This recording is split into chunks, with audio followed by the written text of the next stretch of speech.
Cada 14 de noviembre se conmemora el Día Mundial de la Diabetes. Prevenirla está en tus manos, como evitando el consumo de tabaco, reduciendo la ingesta de alcohol, tener una alimentación saludable y aumentar la actividad física. Todas estas acciones son claves para prevenir y controlar la diabetes, la cual causa ceguera, insuficiencia renal, ataques cardíacos, accidentes cerebrovasculares y amputación de miembros inferiores. La diabetes se puede tratar y sus complicaciones se pueden evitar o retrasar con medicación, exámenes y tratamientos regulares. Evitemos la diabetes. Un mensaje de la EPSI a Nasguayú.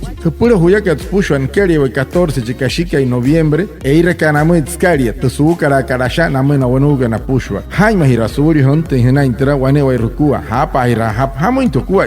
No lini ho pura kamaha no ishi hakamo hinu wane pie no hapi raima hai hina intera saka. Hana hikuin pangsa ton hikuin ka wanu wa iruku wa raita hiya. Lata pahui se chiki hero tararapa suri ho hin portu wanu karir su karasha. Wa raita hiya anena hiya no hore na ayuri huchu pana hore rupna no ne hiya o unu insuru tu mayen por que no le ayuri hikiru na hutuma. He haka kana na te mar tu han tau honte na utra suri su karasha mayen pe hiya tum tru wanu ka wane wa iruku.